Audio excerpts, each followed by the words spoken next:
Hello, everyone. A very good afternoon to all of you. I am Anand, welcoming you all on behalf of Solar Quarter and First View Group to the first day of Saudi Arabia Solar Week 2022. Hope you had a good time networking with your peers today. We'll have those networking sessions again at the end of the session. I take the opportunity to thank and welcome our partners, Huawei and Trina Solar, for extending their immense support to organize this event. Now, we'll play the sponsor video of Huawei. It that takes us further into the future. It exists in every visible detail, and somewhere in the unexplored possibilities. We imagine countless times that dry deserts become lush oases, and now it has become a reality. Sunlight spur a new ray of hope, make the earth green, and breathe new life everywhere.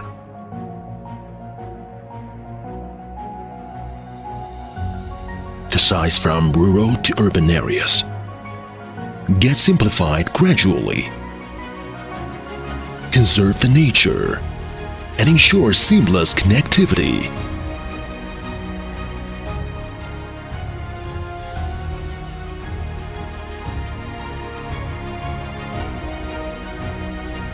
Turning complexity into simplicity.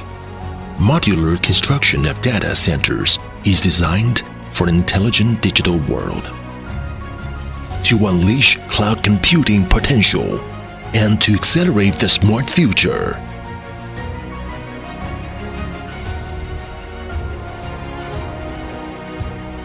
Speed up for future transport. For every pleasure travel, green power is used to achieve an excellent experience.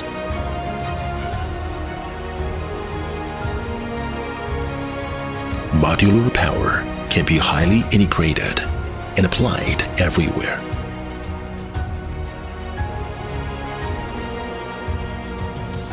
To light up the moments you are looking forward to. Bring unlimited possibilities and make life better and convenient. Huawei Digital Power. Preserve Earth with technologies.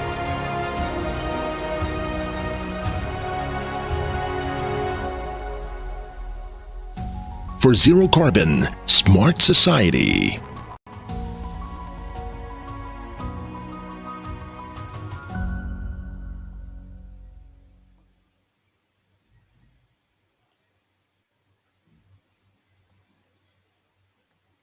Now, let me quickly take you through the agenda for today. We'll have two panel discussion. Our first panel will be on scaling up growth opportunities, challenges, and market outlook. And after that, in our second panel session, you'll hear our expert panelists discuss about the big tech trends shaping large-scale solar projects. So, without any further delay, it's time to begin the first panel discussion, which is on scaling up growth opportunities, challenges, and market outlook. And to discuss this, we have in panel with us Mr. Karthik Kumar, Country Manager, Huawei Digital Power, Mr. Grigory Faith, Managing Director, EDF Renewables KSA, Mr. Rabi Barod, Renewable Sales Director, Middle East Region, Bureau Veritas. Mr. Joseph Sadaka, Head of Solar Department, NG. Engineer Anas Al Bouch, Commercial Director, Abuyan Trading. The session will be led by Mr. Karim Megharbi, Director Transaction Advisory DI Desert and Executive Director EPDA. So here is a note for all the attendees. Please post all your questions in Q&A box. Our panelists will take them up at the end of the discussion. I'd also request all our speakers to please keep their cameras on during the panel discussion. Now handing it over to Mr. Karim to take it ahead. Well, thank you very much, for the invitation and for, this great organization. And I'm very pleased actually to be among you and with this great panel. I can see there are some friends actually that I already know. So hello. Hi. So yeah, well, I'll introduce myself quickly, and if that's okay with you, I can, just we'll go by the order I see you on my screen, just for, you can introduce yourself first, and then after the introduction of each of you, then we'll start the panel discussion. Okay. So briefly, I'm Karim Megerbi, and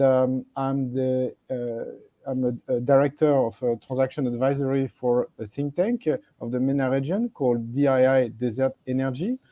So we're focusing on, I would say, green molecules and green electrons. So we believe that both hydrogen and electricity, green electricity, will play a big role for the energy transition, which we advocate not only in the Middle East but also beyond. And also, I'm the founder of EPDA. EPDA, which is a project origination platform, in renewable energy, solar and wind. So last year we closed a bit more than 200 megawatt in 5 different countries. So what we do is we source projects for selected investors. The project can be, usually above 20, 50 megawatt, and mostly in solar and wind. Asia, Central Asia, Southeast Asia, and a bit of Africa and Europe. So sorry, actually, it was not that short. I apologize. So okay, so let's start. So Kumar, if you can introduce yourself first. Hi guys, so myself Karthik Kumar. Hello everyone, ladies and gentlemen, welcome to the session. I'm the country manager for Saudi and Bahrain as well, representing Huawei. I'm taking care of the business development and operations in the region. And as you know, Huawei operates in the whole region, and we have a headquarters based in. So as a solution, we'll be covering end-to-end PV solutions, starting from the inverter, we have transformer stations, and battery storage. And here we have a substantial the business coming from Saudi. This is the major region in the across MENA. So that is about it. Okay, thank you very much. Yeah. Okay, so Gregory, this is your turn. Good afternoon to all. So my name is Gregory. I'm in charge of EDF Renewable for Saudi Arabia. And just to give some few figures regarding what we do here in the Middle East, or mostly EDF Renewable, we are in UAE, in Saudi Arabia, and also looking the overall Middle East region with a strong interest. We have right now 1,200 megawatt under operation. So we have Diwa 3, a solar farm of 800 megawatt, and Dumat Al Janda in Saudi Arabia, a wind farm under operation, 400 megawatt. And we have also now 1,500 megawatt, 1,900 megawatt under construction. So we have Diwa, Al Jafra project in the UAE, one of the largest solar farm in the world, 1,500 megawatt. And we have also a project under construction here in Saudi, which is South Jeddah, 300 megawatt. Thank you. Wow, amazing. Joseph, it's your turn. Good afternoon. I'm Joseph Sadaka, head of solar from Engie. Engie is a French company. We are now located in Saudi Arabia. We're operating in Saudi Arabia. We have installed in Saudi Arabia about 7 gigawatts of power, and we supply 10% of the electricity of the whole kingdom. We supply also desalinated water, and of course we are in renewable energy. Myself is in charge of solar energy. We have installed the first PPA, private PPA for NADIC, 30 megawatts. COD started at 22 December. And now we are preparing for 3 other projects as a private PPA. So this is what we do as ENGIE in Saudi Arabia. Thank you, Joseph. Rabi? Thank you, Karim. Thank you, Solar Quarter. Rabia Baroud is my name. I'm the renewable sales leader for Bureau Veritas, responsible for the Middle East region.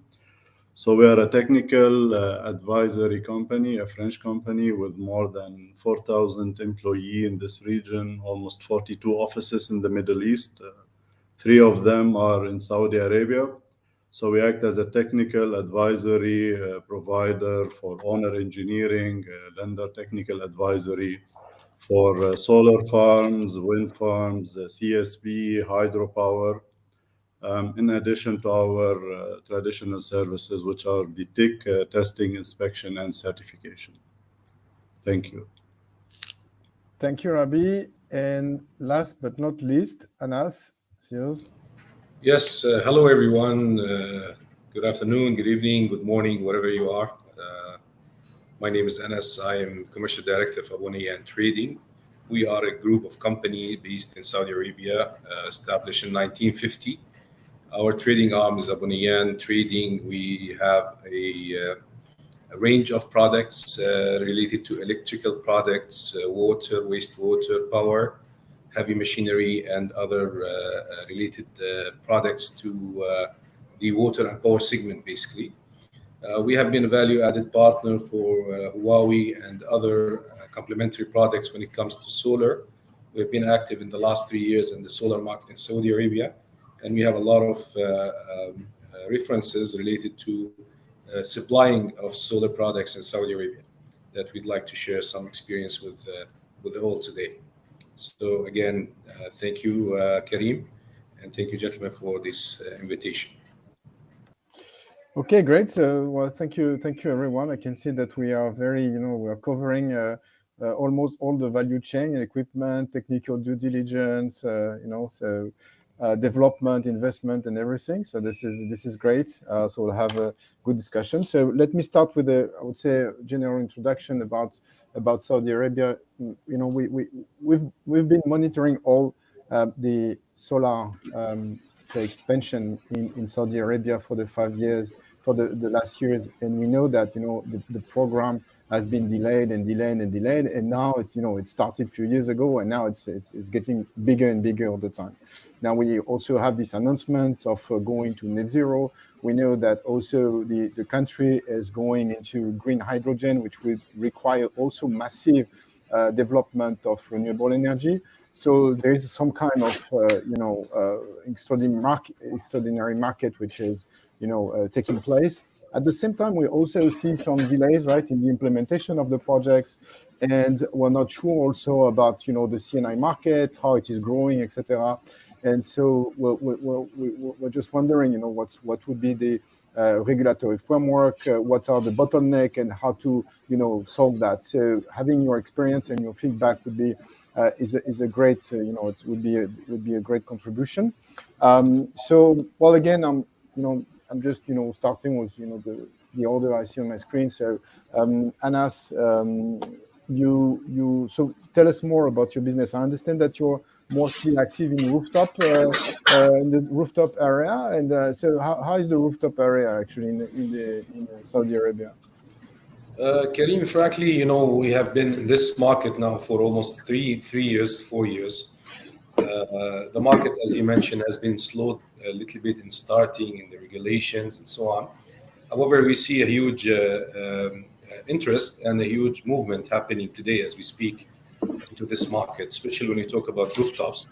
Now, taking away, of course, the utility scale, which is the huge market in Saudi, and being away from that and focusing on the C&I market, where we are focused as a trading company and as a value-added partner, we see a huge potential in this market. In the last year and this year, it's not still to the expectation that people that the potential of Saudi market is much bigger than this. I'll give you an example. If we talk about residential market in Saudi, if you take all the rooftops available, you can install up to 35 gigawatts of solar only in residential market. Given the actual regulations we have today, which is 15% of the transformer capacity, that can be up to 18 gigawatts, only residential rooftops. And this is a huge market. When we talk about industrial as an example, here we talk about a 10 gigawatt potential, and it goes down up to 2 gigawatt, 2.5 gigawatt of installed capacity that can be done on we talk about roofs only, rooftop only. And commercial, around again another 9 to 10 gigawatt, and that again with the limitation goes up to 1.5 gigawatt. So we're talking about approximately around 50% to 60% of the market in Saudi is actually a rooftop in terms of power production. Now, our experience, as I told you, in the last year, we have around 40 to 50 megawatt market. This year, we're expecting over 100 megawatt market. However, in terms of quotations, in terms of PPAs and agreements with all the developers available in the market and all the contractors available in the market and the private companies, we see that this is going to grow exponentially during the next 2 to 3 years. So we have been investing. It's been a while, 3 years now. We see the return on investment started to come. There were some limitation in this market related, for example, for the power meters. It has to be a smart meter. Almost all the meters have been replaced in Saudi. The project is almost done. According to what we hear from the officials, it will be done within the next few months. Enablement, the regulation is also there. Maybe it's not motivating a lot, but it is there. We talk about net billing that is already available, approvals that are already being given to companies. So we see a movement in this market. We see a potential, and we see big growth that can come from this market, which is a potential huge market in the Middle East when it comes to rooftop. And Saudi is going to be part of this market, definitely, especially that the vision of Saudi Arabia today is to actually have quality of life when it comes to carbon emissions and the health and safety of the people. So the trend is there, the market is there, the regulations are starting to be there, and hopefully they will be more aggressive in the future. And we will be able to supply and work along with our customers, partners to capture this market. So that's from my side. If you have any question, Karim. Thank you. Yeah. So this is a brief. Yeah. Cool. No, that's great. I would like to add a few points here, Karim. Yeah. Please, So as Anas has rightly addressed here about the market potential on the rooftop, as he rightly said, last year we did around 50 megawatt, and this year we have potential of 100 megawatt. I've seen in other than the rooftop, there is potential coming from the hybrid. Where there is operations which are happening in remote areas where they, traditionally they're using diesel generators. They will be switching over. They can't straight away switch over to renewable, so gradually they will be switching over to renewable through making hybrid, and then eventually they will be trying to adopt the battery energy storage, to completely rely on the renewable. So as I see, there's a big potential on the battery energy storage as well on the C&I market, especially in focusing on hybrid and the microgrid solutions. If you see the new city developments like Neom or Red Sea, where they are trying to form a microgrid community within the city. So these are the areas where you can, really look into potential in next few years down the line. Absolutely. Gregory, this is also what you're doing. I mean, you with EDF Renewable Energy, are you also going into this market, or you're focusing on in being tenders? Can you tell us more about your activities and how you see the market? Yes, thanks for this question. I would say when there is a good project, we are always interested, whatever is the size. Okay, there is no for sure about it. even if we will target more the utility scale, we think there is a value for the CNI market in Saudi. What you can say is to go back to also your first question or your first comment, obviously energy transition has started in Saudi Arabia, and Ministry of Energy has succeeded to reach the lowest tariff in the world for both PV and wind, and that's a clear success. Now the kingdom has also announced a huge plan by 2030 to develop 60 gigawatt. And we say as a developer, there is also now kind of there might be an interest to speed up now the program, to have more and more projects to be released and to be awarded. I would say Saudi Arabia has a huge potential because of the size of the market and due to the fact that the prices are the lowest in the world. And that we can explain it by, I would say, 3 reasons. One, it is for both solar and wind. One, because of the quality of the natural resource, obviously. Second, due to the size of the project for the utility scale. And the third reason, of course, because of the, I would say, the financial signature of the off-taker, which is always, I would say, key subject, in particular for our lenders. So my message it is, whatever the size, we are interested. If the project is good, we are here to do business and to act as a developer. We did participate to all the renewable tender since the beginning of the program, and there are only two consortium that did it. It is us, EDF, and our friend and competitor Aqua Power. We are the only two who did participate to all the renewable tender. Now I would say for the kingdom to continue and achieve his objective, my message is we need to have more and more projects in order for us, but also for all our competitors to set up a strong basis here in Saudi. Yeah, thanks, Gregory. Joseph, you're focusing more on private PPA, right? If my understanding is correct, and when we discussed to prepare a little bit this panel, I was amazed actually with your portfolio of projects, in Saudi. So please, share with us what you're currently doing. This is incredible. Yes, we are focusing on projects between 5 megawatts and 70 megawatts.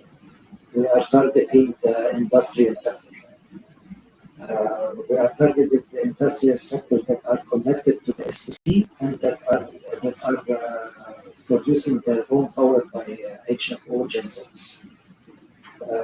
As I told you before, the first project that we have installed, the 30 megawatts, is connected to the HFO gensets, and now we are installing two projects the same, but we are installing a battery bank in order to shut down the gensets for a couple of hours, and the battery bank is installed to work as a spinning reserve.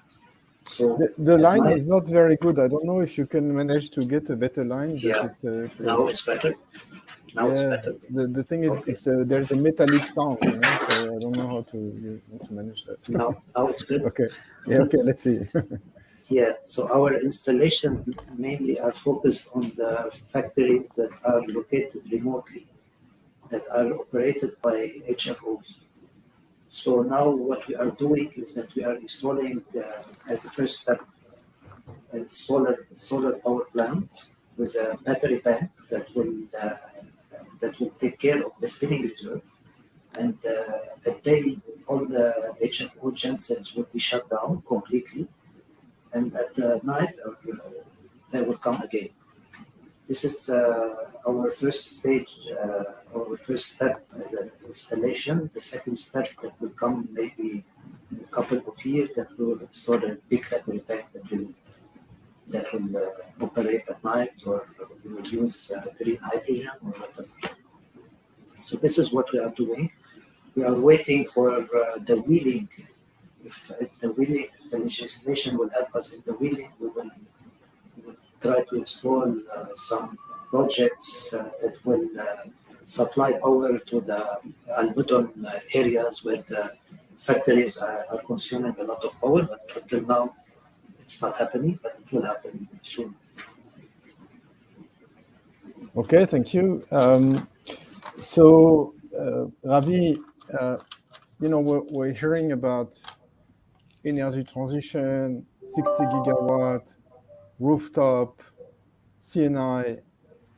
To be fair, it's also not only linked to the power sector, but also the electrification, right, of the users and how you will manage, the demand actually, with all that. So you need to have the right regulatory framework and the right policies to put all these, projects all together and so that it's going in the right direction, right? So Yeah. do you see that actually in Saudi coming, or is it still, let's do some gigawatt and let's see? How do you see that? I mean, Saudi is coming, and it will be the largest potential market in the MENA region because of its vision, the green vision of Saudi Arabia, green initiative, the net zero by 2050 and 2060, plus reaching 40 to 58 gigawatt by 2030 as part of their initiative. For sure, many challenges are there, especially when we speak about regulations. Regulations you cannot copy from other regions or other countries. So what works in Europe or what works in Asia, India, China doesn't work in our region. So regulation should be always customized as per the country's need, as per the country, infrastructure. So 5 points have to be followed before going into regulations. There should be awareness.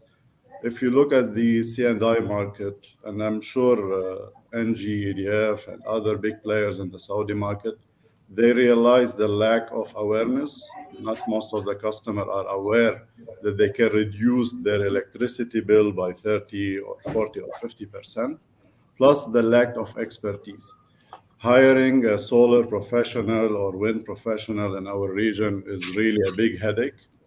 Till date, we are suffering to find expertise. You have to look outside the MENA region. You reach up to Europe, you reach to Jordan, you reach to India to find the needed expertise. For regulation, it is very important. Otherwise, you will see a lot of bad installation, which will have a bad impact on the market. So when we speak about safety, wiring, or working at height, people are falling because not good protected the skylight cover. So if you walk on those, it will lead to a fatal deaths, and so the owners will decide, why shall I invest in a solar system that can burn my roof or have a risk every 2 weeks while cleaning those modules that someone will die. So if this market is not well regulated by having proper EPC, expert EPC, and not any MEP who say, okay, solar is a piece of cake, I just connect cable from PV modules to inverter to the grid. No, it's not that easy as it look like. It should be really done by professional people, by experts who are trained and certified. Like what we see in neighboring countries, for example, DEWA is a very successful experience. They are doing almost 100 megawatt per year. And for them, training the experts, especially on site, is a must. In addition to that, you can speak about the finance and the economics. So finance, you have two parts, either EPC or lease or PPA, like what our colleagues in NG and EDF are offering. This will ease the market, but for sure, there are obstacles. The highly subsidized electricity, when we speak about 18 halala per kilowatt hour for industrial or 30 halala for commercial, and with the increasing high price of the PV panel, it is very challenging to reduce the bill for them. So what can be done is, with the increase the price of the barrel, instead of subsidizing that barrel for 80% to produce electricity, you can sell it outside Saudi Arabia, and with that profit, you can support the market to motivate the market and to provide, let's say, a net metering or feed-in tariff, but not with the current situation. I mean, with the current situation, having solar energy sometimes higher than what is being offered by the grid, this will not motivate. And last but not least is the operation or sector. You should have really good OpEx providers who can take care of your system, whether it is a rooftop or a ground mount, because if this is not properly handled, it can reduce the production of the system from 10 to 20 and even up to 50% down because of a bad, unexperienced OpEx provider. That's it from my side. Okay, thank you very much, Rabi. So, Kartik, tell us more. I mean, what's the role of Huawei in this market? I mean, are you focusing on smaller projects, large projects? Where, what kind of equipment are you providing? Focusing on modules, or tell us more. And if it's modules, I'd like to know, what are the impacts currently, of the current prices, and because when you bid, obviously it's today it's a very competitive game actually in Saudi, like very, very competitive. So I'd like to understand what's happening. Okay, so from Huawei perspective, we'll be focusing on all the segments starting from utility C&I scale, predominantly on the utility, because the major pie comes from utility in terms of the business potential within Saudi. So as Huawei, we provide like end-to-end solutions from the inverter, from the transformer station, which comes in 20-foot containers, the kind of skid solution, and also we provide the battery energy storage. So that's about the solution. But when you talk about the modules, as you mentioned that the impact of modules is actually creating a slowdown in the market, especially since last year. The module has been increased dramatically from let's say 19 cents to $30. This is, I think, as per the report which is coming from the market, this will not get stabilized till 2024.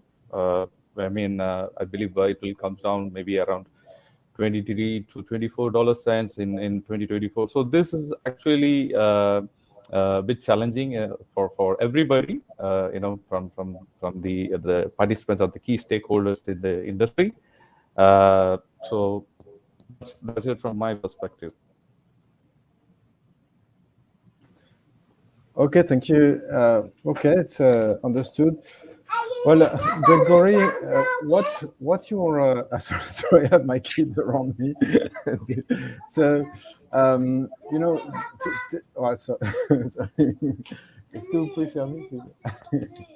So what's it's okay. Take your time.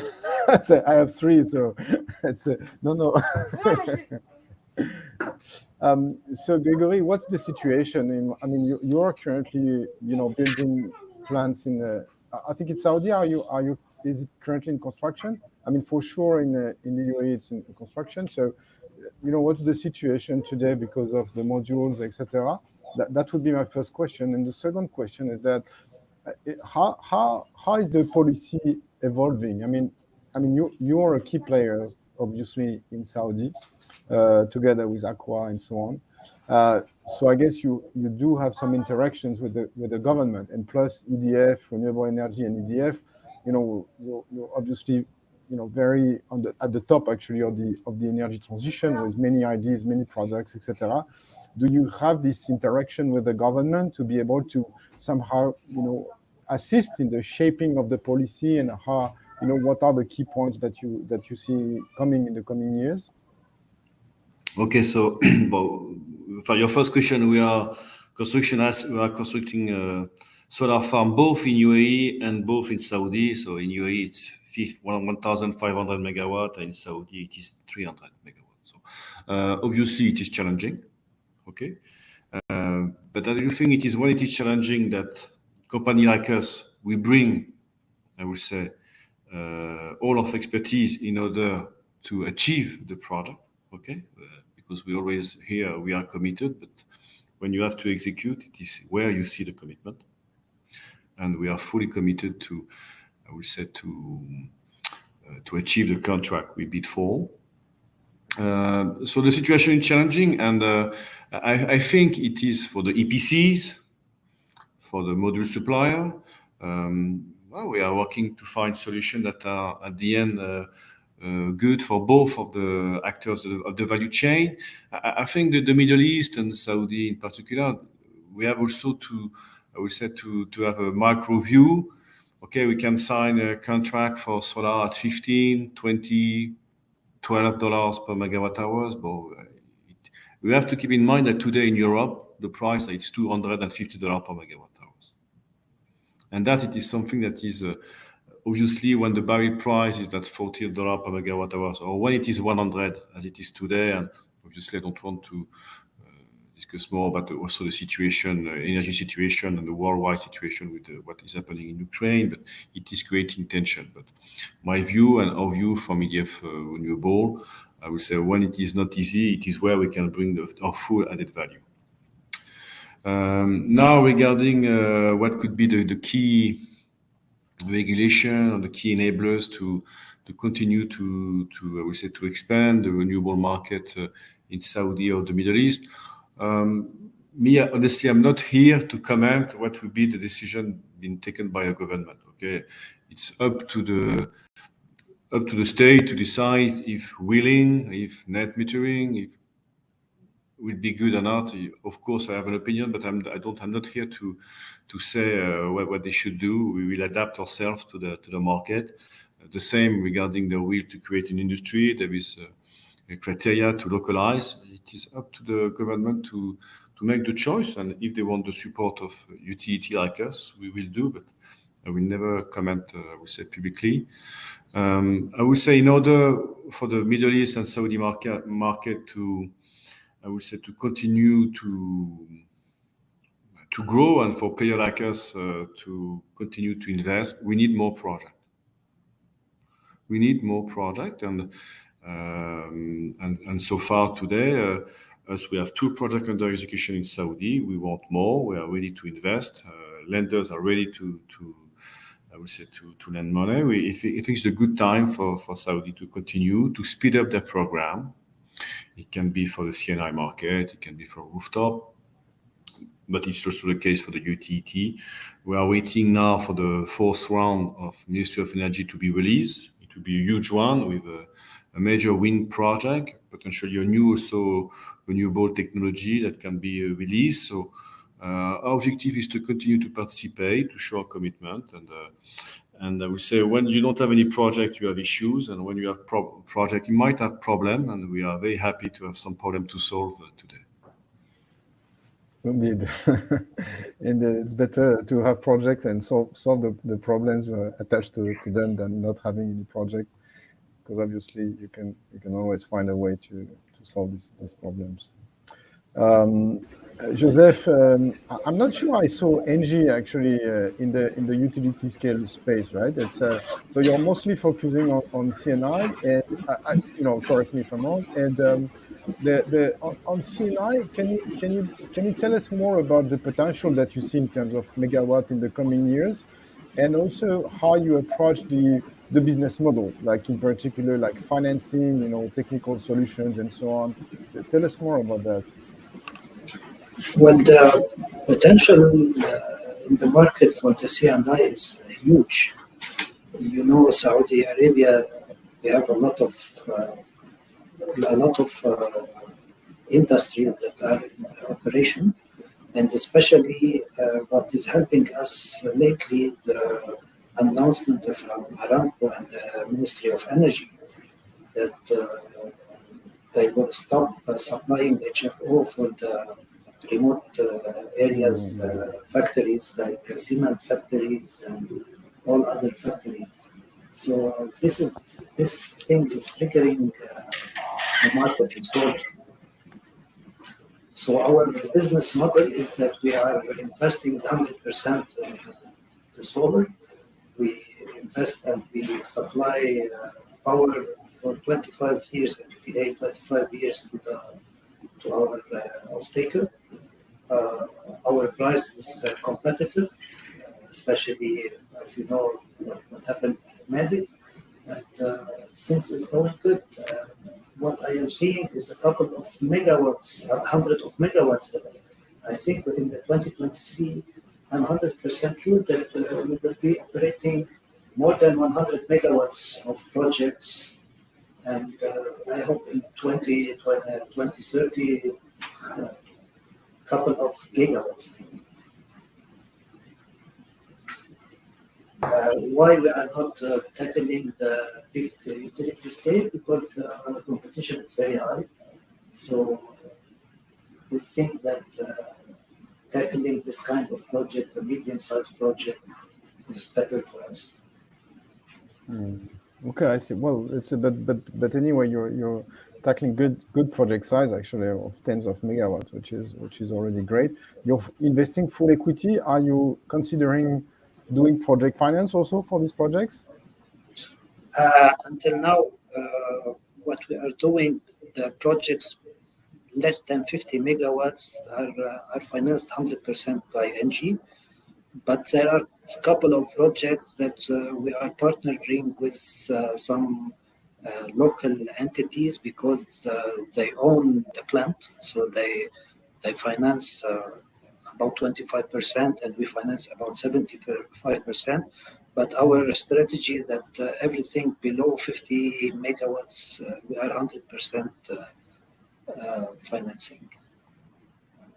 Well, this is why it's beautiful to be with NG, right? Usually it's below 100, below 500 kilowatt. So I'm full equity. With NG, it's below 50 megawatt, which is good. 50 and below. But still, it's good, right? Okay. But we are not tackling the systems that are smaller than 5 megawatts. Yes. Anyway. Anyway. Too small. Okay, good. Anas, you're in a different game, right? Because you're talking also about traditional, etc. And honestly, it's not only about the economics. It's also about regulatory framework and all that. So and also price. Does it make is it okay for residential to have their rooftop? Is it competitive? And what kind of government support do you get? Can you explain a little bit more the business? Okay. Thank you, Karim. Let me just, I'll just highlight a point that was mentioned earlier regarding the price, kilowatt price in Saudi.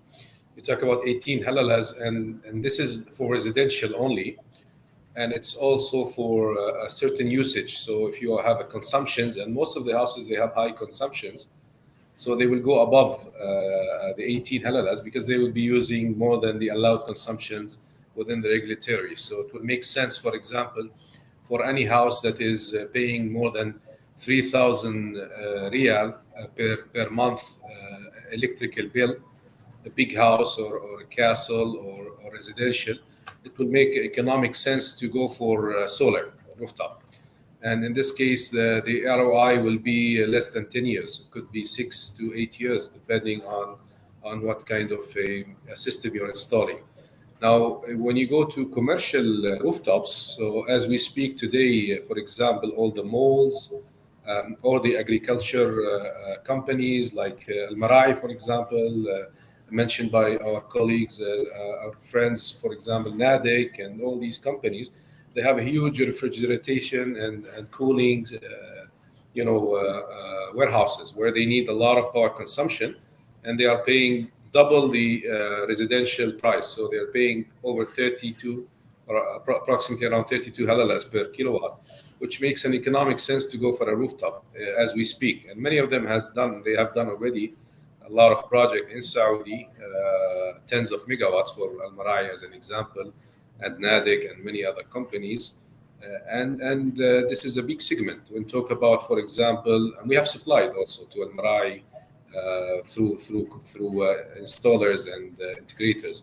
As well, we have supplied, for example, to malls. So when you talk about malls, again, they have a consumption, and they have during the day a big consumption. They are using a lot of power, and they are paying at a double the price of residential. So it makes an economic sense today as we speak to go for a rooftop, solar rooftop. when you talk about banks, when you talk about other commercial buildings, government as an example. One would think that a government building is subsidized by the government, but it's not. They are paying same as the commercial, as an example. So all the government building in Saudi Arabia is a target for a rooftop as we speak, and they are moving in that direction. So yes, it makes sense economically as we speak today. Even the regulations that are available, people are interested. They just want the government to allow and give them the approval for their projects to connect, but they will do it. And economically, it makes sense today as we speak to go for that. We don't have to wait for more incentive or more benefits. If that will come, that will be excellent. That will be additional. But as we speak, commercially, it makes sense to go for a rooftop. Residentially, if you have a big resident, you have a lot of consumption, it makes sense. And also government, it makes a big sense as well to go for rooftop. So yes, there's a huge market as we speak. You don't have to wait for change in regulations. All we have to do is just speed up the approvals from the government to get more and more approvals, because a lot of people are applying, a lot of customers, partners, system integrators, ABC developers are applying for their customers. The cycle takes a little bit a long time. So as we speak and as they get used to it, it will be much faster. And we will see a lot of more projects being implemented.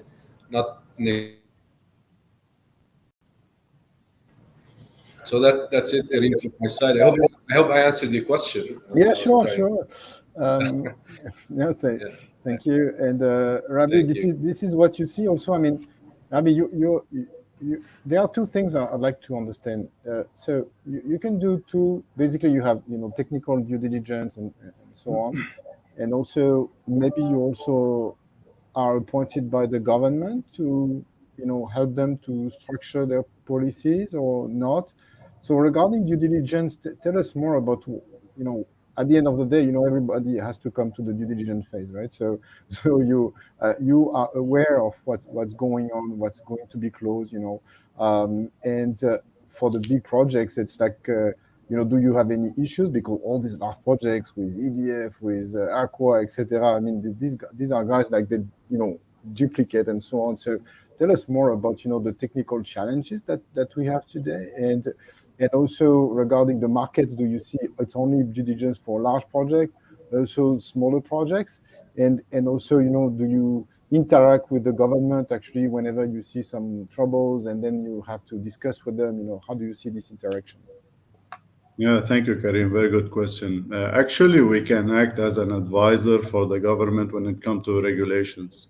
So we have done this in many countries all over the world. As I said, it's always a customized solution. You have to look at your network, at your grid, how much it can absorb when we look at solar, because you don't want to reach an event where your grid cannot take more solar, like what we see in Jordan.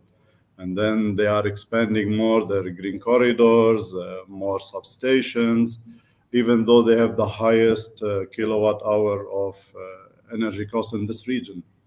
Sorry to interrupt you. So, and do you see this situation here in Saudi? And sorry for all the panelists. I mean, whenever you want to interact, etc. I mean, please feel free. So Rabi, do you see that coming actually already in Saudi? Do you see that? Saudi grid is a huge. I mean, they have a very huge network, very huge grid, which can really absorb all this renewables. And what they have mentioned in the regulation that only 15% from the main substation of each region, so first come, first serve, to be connected, so that the grid will be always stabilized. You will not affect a lot the frequency and the voltage without the grid, because you are not speaking about a one utility scale system of a 1 gigawatt. You are speaking about a decentralized small PV system where the government cannot control those solar systems. So that's why the 15% from the substation was within their regulation, which I fully understand. And when we speak about technical due diligence, we see a lot happening, mostly for acquisition. and not in Saudi Arabia yet, but regions like Egypt, Jordan, Turkey, where investors are always willing to buy or to have majority of the shares in those solar PV systems. And then you need a full technical inspection about the system itself, whether it is in the operational stage or designing stage or under construction. But yeah, most of the issues will be related to the thermography inspection of the modules. You'll see a lot of cracks within the panels, and you have to act as a technical arbitration between the EPC, the supplier, the logistic, the end user. Everyone is pointing the other. So a full root cause analysis have to be done from the shop inspection till the loading, offloading of those panels, till the logistic, until you reach the site, whether it was really installed by an expert. No one was working on those panels during installation. No one is working on those panels during OPEX. And unfortunately, we see still some OPEX provider are working on the panels to do cleaning, which will lead to microcracks. So as I said, awareness, training of those experts is really required in this region. And enablers or what is also opening the market when we look at the green hydrogen, it is now the new trend. And if you ask most of those developers why the Middle East, because you can generate the lowest cost of electricity in this region. We see world records from $1 up to $2 to $3 per kilowatt hour. And with the water electrolyzer, you create green hydrogen like what we see in NEOM, a mix of solar, wind, and 400 megawatt of storage to reach 100% green electricity, so that your hydrogen molecule will be called green. Because later on, you will require an origin certificate for that hydrogen before selling it to Europe or to Japan as a green ammonia or as a green hydrogen. Mostly it will be shipped as a green ammonia because hydrogen is very hard to be shipped. There is no methods till date, unless it is used for automotive sector, for buses and trains and so on. So this is very important to check then whether that molecule was produced by green hydrogen, by green electricity, and the number of CO2 emission to generate that hydrogen. So in the future, all those industries exporting to Europe or to Japan or to US, they will be required to provide a carbon emission statement. How much carbon have been used to produce this material before you can export to Europe? And this will motivate most of the industry players to go solar, whether they are looking into reducing their electrical bill or not, but to respect and to comply with the carbon emission and the net zero that the kingdom is looking for within 2050. Yes, I agree. I mean, this is also something we're looking at DII, Desert Energy. We're looking at it. Certification will definitely play a big role because you need obviously to understand the content of CO2 of your hydrogen, and therefore it will be key because then blue hydrogen, okay, why not? But then how much emissions? And we saw different reports recently, questioning the different ways actually to even for the blue hydrogen, right? And we know the methane leakage and so on. It's it's not an easy topic. So obviously you do have some assumptions where it's fine, other assumptions where it's not fine. At least green hydrogen is very clear. It's wind, solar. But also so certification would definitely be a big role. I agree with that. Kartik, you're saying, what's basically how you see the market. I mean, today, I don't know exactly, how much you have already, done actually in Saudi, and I remember we had a discussion, it was for Bahrain, I believe, where you were, addressing different segments, and you mentioned them again, agriculture and so on. I mean, clearly the energy transition is covering the whole sector, right? And all these segments, they have their different business model, different dynamics and so on. So you must be, like everywhere, or you must focus, I don't know. So just tell us more about how you see that. Okay, so when I'm talking about the utility scale, as an experience, we have done the first utility scale plant in Saudi, which is 300 megawatt Sakaka, followed with, which is under Aqua. So followed with, we have 30 megawatt Nadak project, and again, we cooperated with NG. And last year in 2021, we have around 1 gigawatt of PV, that comes from 300 megawatt from Jeddah, which is under EDF. Again, we have cooperated with EDF. So I have all my business partners here in this panel. So we have done 300 megawatt coming from Rabik, which is under Marubeni, and 400 megawatt from Red Sea, again with Aqua. So that is around 1 gigawatt of PV. Amazing. And we have done, amazing. Yeah. So, and then we have almost the world largest battery energy storage project, which is Red Sea again, which is around 1.3 gigawatt hour, which has been signed, awarded last year.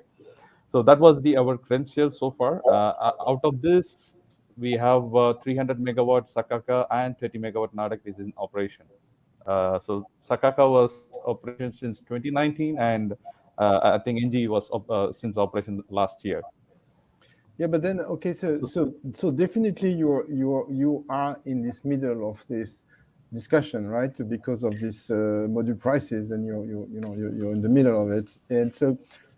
I mean, if you can share a little bit of insight, I mean, because my understanding was that the silicon production would almost double actually by the end of this year. So therefore, I thought that this constraint would be, a little bit alleviated by next year, right?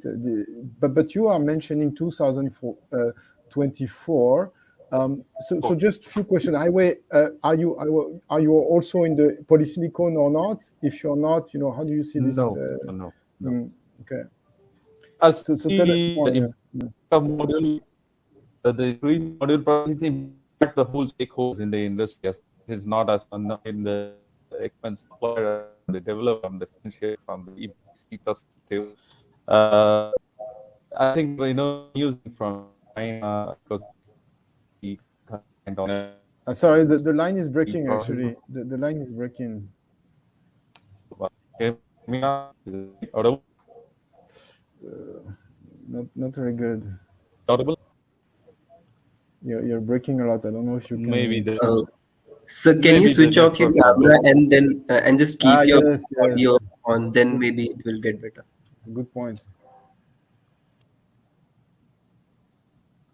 Can you hear me now? Yes. It's way better. There was a network issue. Okay. So you're asking me about the module price impact, which we understood from the ecosystem.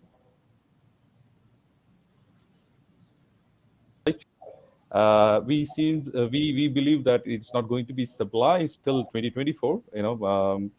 You see the number of projects like Rebdo 2, which was was supposed to be under construction for the projects like Faisalia 600 megawatt and you have Pride 300 megawatt, which has been hold.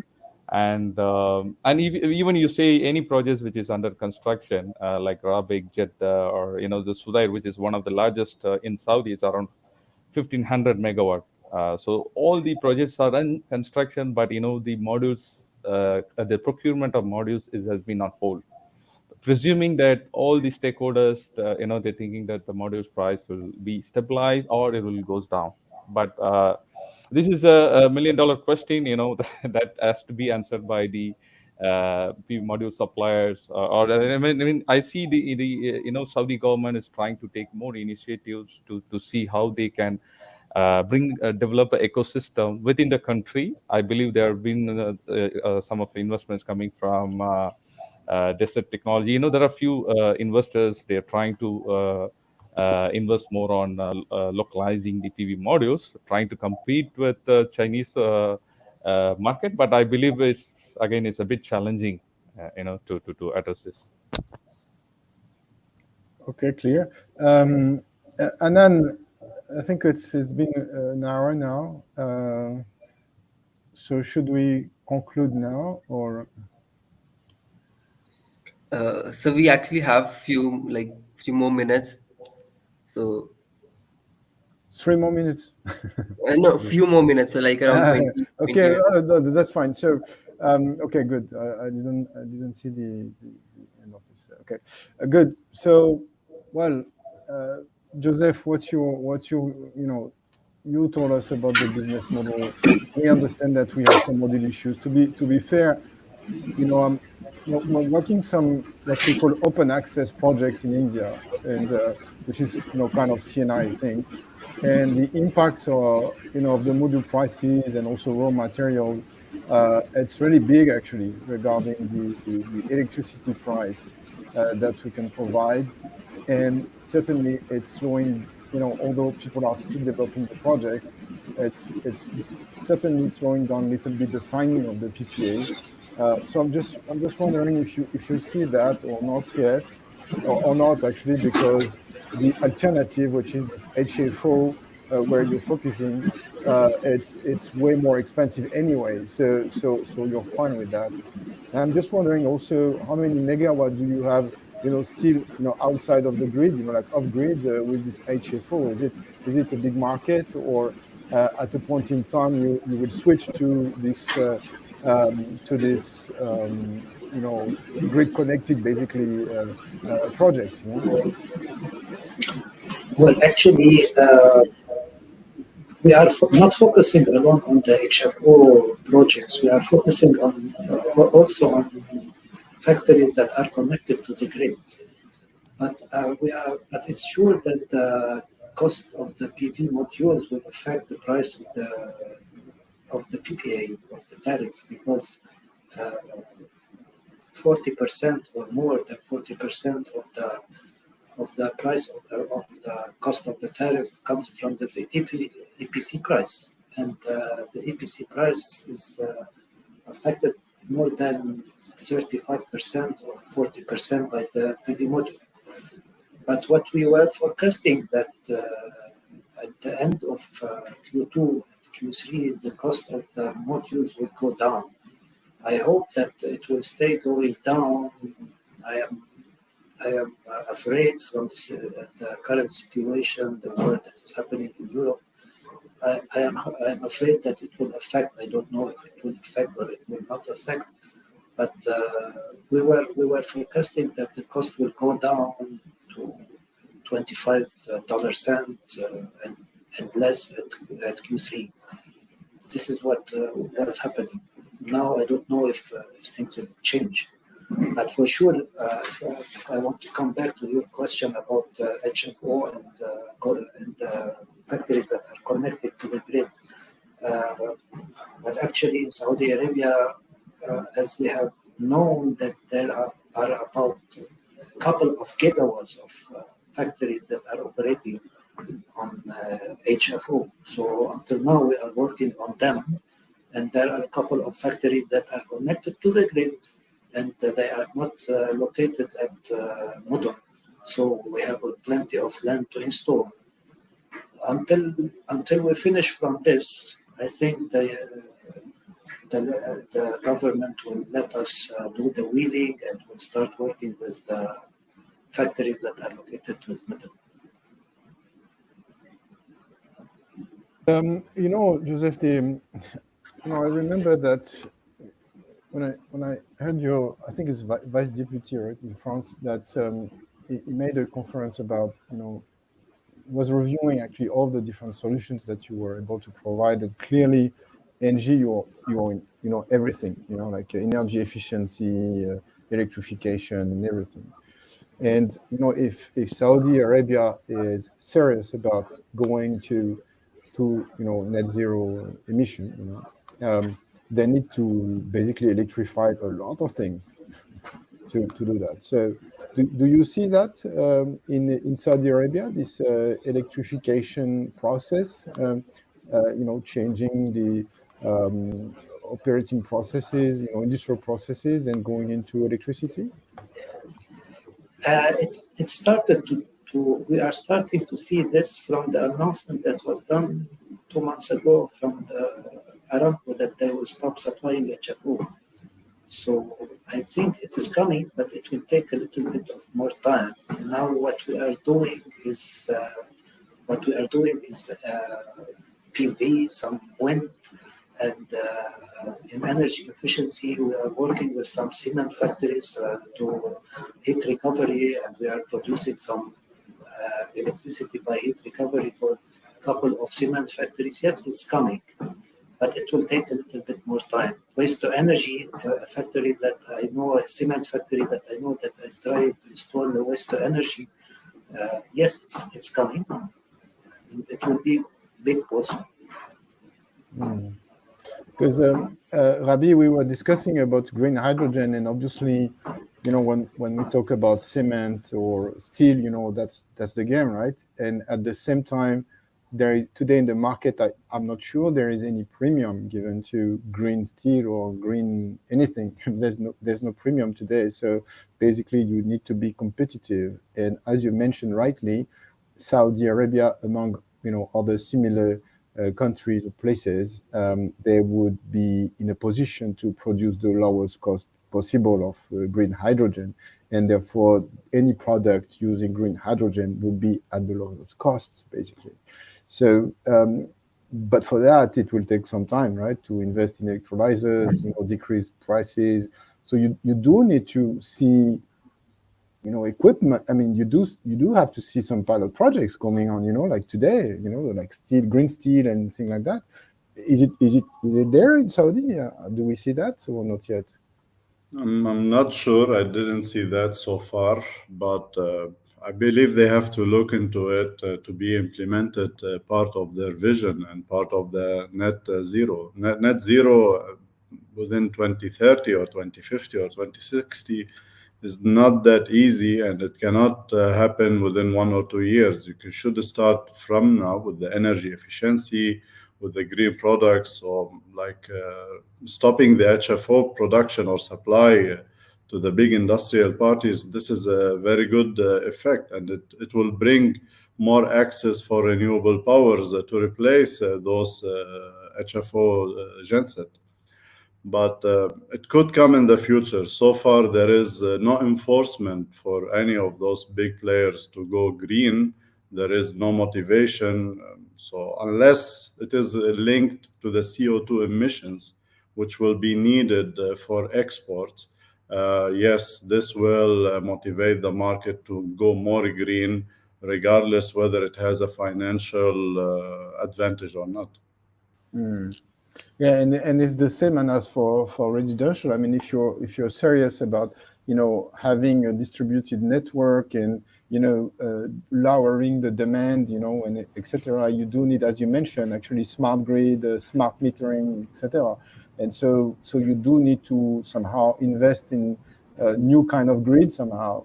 And so do you see that, Anas, in this? Actually, yes, we see that there are a lot of projects, private and government, for residential today as we speak.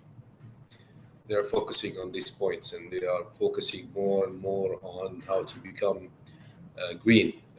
We start to see some EV chargers being installed in Saudi as we speak in some areas, in some places.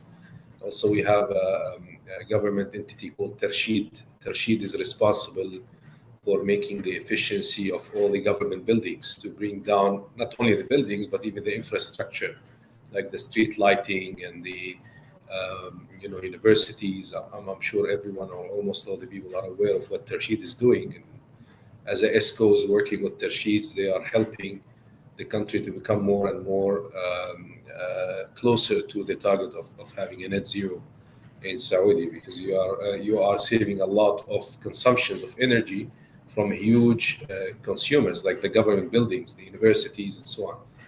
Residential, that also will happen. A lot of, as you can see today, the appliances they have to be more efficient. There is an efficiency label being installed on all the appliances as we speak today. the more efficient product you are installing in your houses, the more support you will get from the government. So there are many programs going on as we speak in terms of government, residential, private, to move toward this goal. So yes, it's happening, and we believe it's going to happen. Lots of things we've seen in Saudi that happened quickly. For example, AI and automation and software. We are now one of the leaders worldwide as a Saudi market when it comes to automation of government. Everything is today automated, almost 100%. You don't take any papers anywhere you go. And whatever they're announcing, they are pushing and they're supporting, it's happening and it's going to happen. So definitely we'll see that soon. And well, this is an open question. I don't know who can answer that one, but I understand that the government wants to increase the production of modules locally. So we know that there is already a great module producer. I think it's called Desert Technology with our friend Nabi. I think he's even in the next panel. But they want to increase by a gigawatt, something like that. So what's the first of all, what's the situation of this project, and how do you see that? And the secondly is, do you see more industrialization coming in Saudi related to the energy transition? Like, I don't know, batteries, Anas, you were mentioning EVs and so on. So is it this kind of process that we are currently seeing, or we're just for now focused on electricity, greening the electricity, improving the infrastructure? I mean, I can comment from experience of other regions, like what we have seen before in South Africa, for example, for local content, where suppliers start to have their factories there and start production of inverters, of modules, but at the end it was not a successful story because the demand was way less than the supply. So local content, to make it successful, you should provide those suppliers with a huge market. Otherwise, it will stay in China because they have a huge demand, 50 to 70 gigawatt per year only in China. So the mass production and the availability of all materials locally make them so far the cheapest. Now, unless you give some motivation by the government, like what we see in Turkey, for example, or in US, that no outside PV panels should be coming from other countries. It should be all locally manufactured. So in Turkey, you see a lot of PV panel manufacturing popping up, even wind turbines. The same in US. Some of the Chinese manufacturers are moving there. So this has to be implemented here also locally by Saudi Arabia, that whatever project in the future should be made in Saudi, and this will motivate the market for more local content. If I may, Karim, maybe to comment on what was said, is Gregory speaking. So I would like to highlight that creating an industry is difficult. Okay, whatever is the industry and wherever you are in the world. Okay. At EDF, we do believe there is both the will and also the market to achieve such very ambitious target. At EDF Renewable, we succeed to create a wind offshore industry in France. We do think that this subject, in order to be tackled, because it is today in the portfolio of the PIF, we do think that to succeed in this very not ambitious, sensitive and difficult subject, because again, creating an industry, it is tough. We do think that you need to bring around the table both the technology provider, the developer, because it is always good to have the customer. And we do think that international player, in particular my company, we have the skill and the expertise and to support Saudi in this ambition. No, I would like to add a point here. I think I completely agree with Gregory what you were saying, that it is the more challenging will be is like creating an ecosystem, within the country by adapting to the supply chain challenges, and the most important part here is the technology is being keep upgrading. particularly in the solar industry, which is more of difficulties that the manufacturing ecosystem to be adapted locally. So I believe that is the one of the key challenging for localizing the system for the industry. If you allow me, Karim, I would like to add here that a lot of panel manufacturers are interested to have their production facilities in Saudi, and lots of companies as well are interested to join the efforts to be part of this. However, that, as mentioned by the colleagues, is not an easy decision to make. However, it might make sense because Saudi is based and trying to be a regional hub when it comes to manufacturing. It's whatever you're manufacturing in Saudi should not only be for Saudi market, but should be for the region. A lot of Arab countries, as an example, around us in the Middle East, they buy a lot of products manufactured in Saudi, and there is a lot of incentives for that. They don't pay taxes on for example, product manufactured in Saudi to go to other neighboring countries, for example. So that's a motivator. Other areas, the RIPDO, they have these localization points, which is increasing as we move on from stage to another. So that also will motivate. When it comes to panel manufacturing, is different than inverters, as an example, because maybe inverter doesn't have a huge value, or the value of the inverter itself compared to the project's value is small. It's a big value, maybe 5 times the inverter price. So it makes sense as well to manufacture it locally to get the points required by the RIPDO. So from a point of view of local content and regional hub for manufacturing, as you know, NEOM is being built now to help in that regards, to become a hub for high-tech products manufactured in the region. So it does make sense to be in Saudi and to manufacture locally, but not for all the products, for the one that have a value and that makes a difference when it comes to localization. So this is my point of view on that. Thank you. Okay, it's clear. Thank you. I wanted to come back again on the price issue, because we all know that what is driving this energy transition, especially in the Middle East, actually, these are the prices, right? As long as you are below the viable cost of producing electricity with gas, there is absolutely no reason for you to burn gas. Whatever you see in the CO2 emissions or whatever are the reasons, the environmental or climate reasons, that there is absolutely. My question maybe is for Gregory. We've seen this tariff, spiraling, like going down and down. It's like, we just expect the next tariff to be lower than the previous one, right? Forever, and because I don't think so. So that's exactly the question I wanted to ask, because I'm expecting actually this tariff to be lower all the time, because you need to get the world record, So how are you managing that? And there's a limit, or? Okay.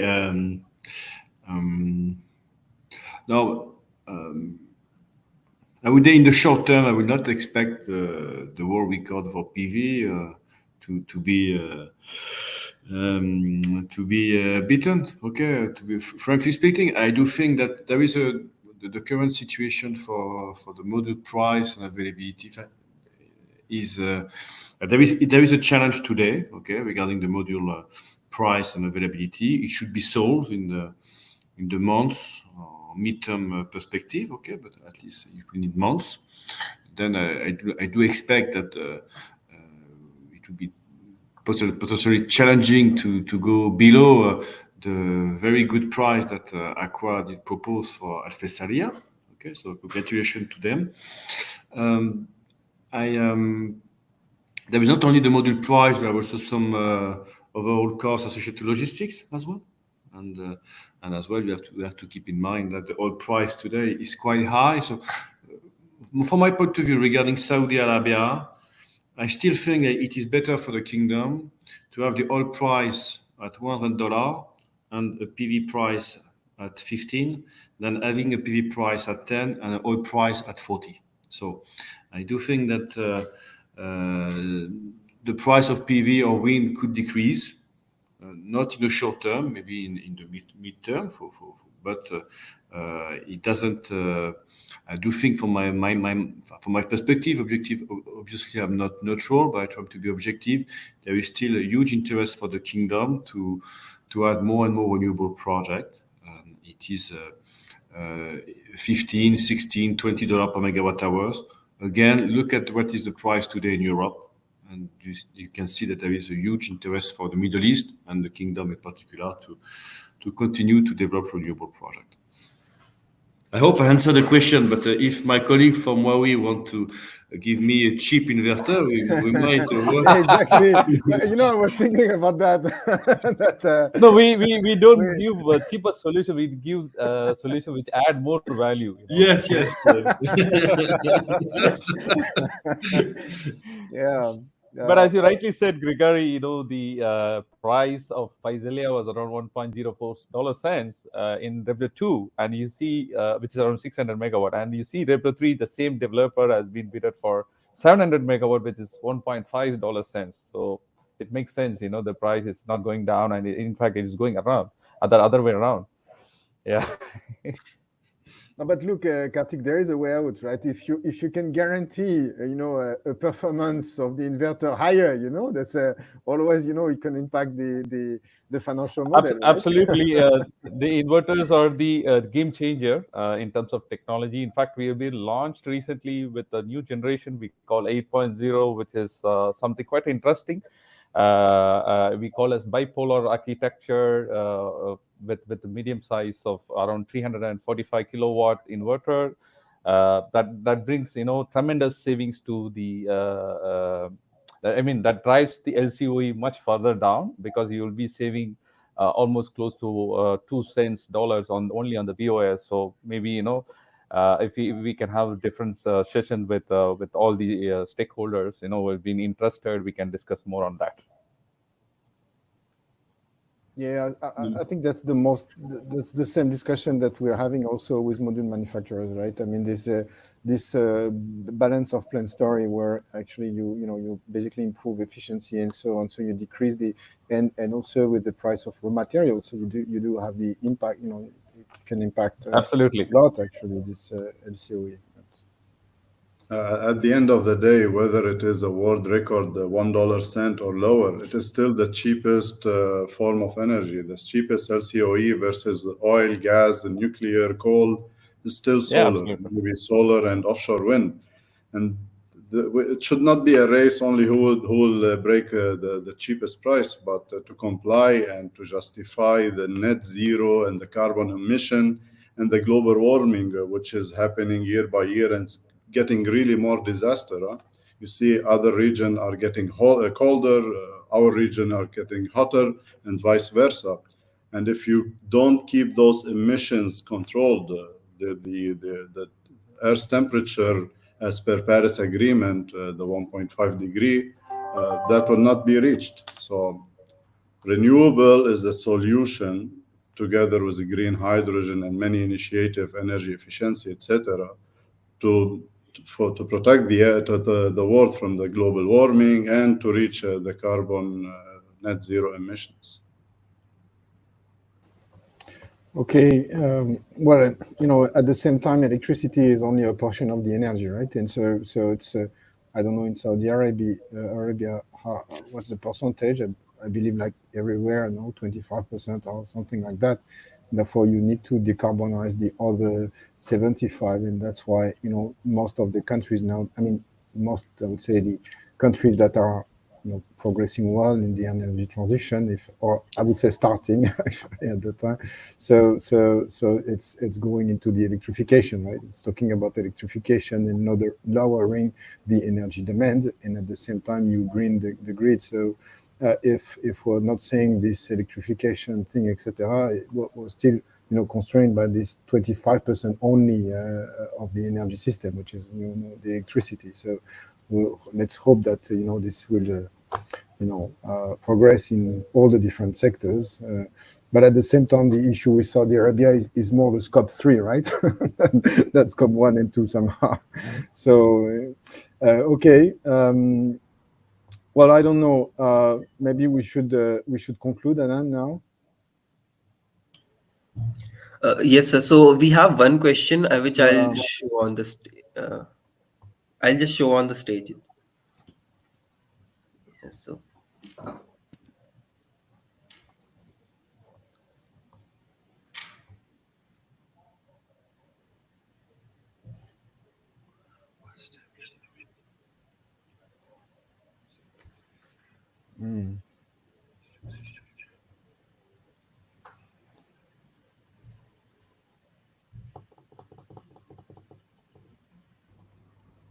What organization and which scope? Yeah. it's So which I would say.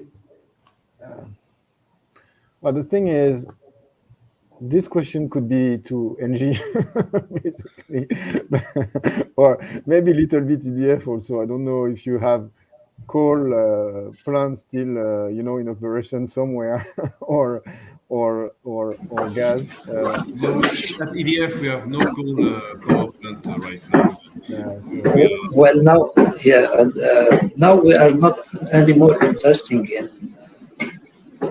in thermal power plants. yeah, so you're not, yeah. So even, but gas you do invest, right, Joseph? Because Not in a large scale. No, if we need to install a gas turbine with a PV plant, we can do it. But generally, if we are going to invest 100% with gas turbine, we are not doing it. and Maybe what we can say, not to answer, just to say that the renewable assets that have been developed today are also to face the increase of the electricity demand worldwide, and in particular in Saudi Arabia. So it might be better that for the country not to consume more, let me say, oil or diesel or HFO or LFO, but then to let the renewable take more share into the generation mix of the kingdom. Yeah, actually, if the project, the aim of the project is not to decrease the emission of CO2, we are not investing.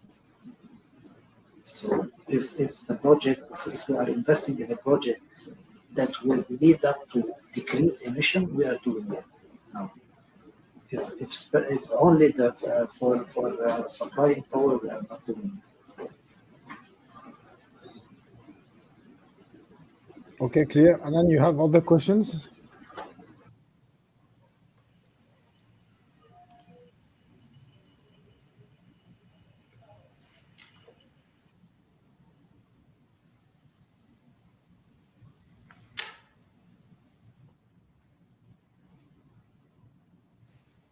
Okay.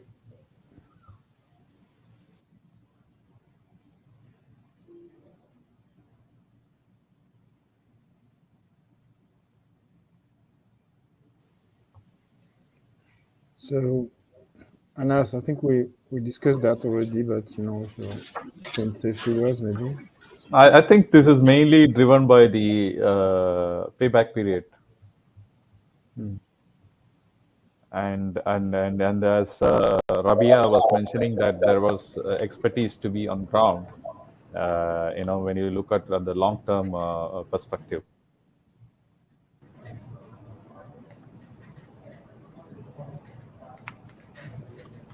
Okay. Anyone? Okay. And so, Anand, you have other questions? no, so this was it. So with this, we have No, come. there is another question which is about recycling of solar panels, which I believe is interesting. Well, recycling is obviously not today, right? Because we are just installing now the solar panels, so it's let's meet in 40 years, right? that's when we're going to need the recycling. But at the same time, I guess we need to think about that. So I have one question to Kartik, and maybe if others can can add something also, because I guess this is also in your agenda. But what about recycling? I mean, recently, there is this PV cycle in Europe and so on. So there is a whole there are organizations that are managing recycling of solar panels. But recently, I also discussed with a manufacturer, which mentioned that it's very difficult actually, because you need to, get rid of the different material and make sure that you can disembodied basically, the solar panels, to take this aluminum, to take this, that, etc. And if it's glued, together, it's very difficult actually to. It's a processed equipment, so it is not just a silica where you can just easily digestible under recycling. So Voilà. it's a chemical component, yeah. So what's the story here with the recycling, Kartik? I mean, is it the module 2.0 which will come easy to recycle, or because the numbers I have is like 95% of the solar panel can be recycled. That's fine, but if I cannot separate one equipment from one material from another, it's difficult to recycle. So how do you approach that? Are you thinking about it? Are you going to change the way these are made? No, actually, we are not focusing on the PV module. So no, sorry. Again, this is sorry. This is inverter. So maybe expertise from like Rabia can answer that. Yeah, I apologize for that, Kartik. I just wanted to discuss the modules. 80% of the modules can be recycled. What we hear from PV Cycle and many other manufacturer, you cannot reach maybe so far with the current technology 100%, but this is also implemented in some regulations and in other regions where you have to make sure that those panels are able to be recycled at the end of their life cycle, which is 20 to 25 years. And some projects in US, I believe, have already reached the 20 years. So it is coming in some region, even though here it's a young installation, let's say 5 years back, but you have to look into that aspect. And for now, there isn't anything coming actually, again, because if we have difficulties to separate the material, are you aware of any kind of technological trend which would make this recycling easier? So far, not to my knowledge. Okay. Well, for inverters, Kartik, I guess it's easier, no? These things because what's the lifetime of the inverters today? So as a design life, we will have around 25 years. We guarantee 25 years of design life. But typically, under certain conditions, under the operations handling the way, so typically it will be, which we have experienced is around 16 to 17 years. Then you have been tend to replace the inverters. But as a recycling part, this most of as a kind of electronic component. 60-70% is a metallic, it's an enclosure, and you have IGBTs and some kind of power electronics inside. So it's the same like us, and where you can easily, recycle it in the future. So it does not pose any particular challenges, right? No, absolutely not. No. And what's the percentage? I mean, are they like 100%? All this material that you can reuse, or there are some stuff that you cannot reuse? Predominantly, yes, because as I mentioned, it all comes with the chipsets, kind of chipsets where we have been using in the PCs or mobiles or the laptops, whatever it is. So it is of a similar component that has been used in the inverter. So if there is a technology of possibility of recycling the other electronics goods, then we can do the same here in the inverter as well. And then the rest all is the metallic components. And for during the lifetime of your inverter, if I remember, in our financial model we had this reserve account, and we were just changing some spare parts, but at a point in time, what you're saying is that after 25 years anyway, even though you have changed some spare part, etc., this inverter you have to ship it somewhere and for this recycling, for the recycling and change it. That's what you're saying. Absolutely, yes. Okay, it's clear. Anand, I think that's it. I mean, I don't know if anyone wants to, conclude on his part. If you want to make just few words.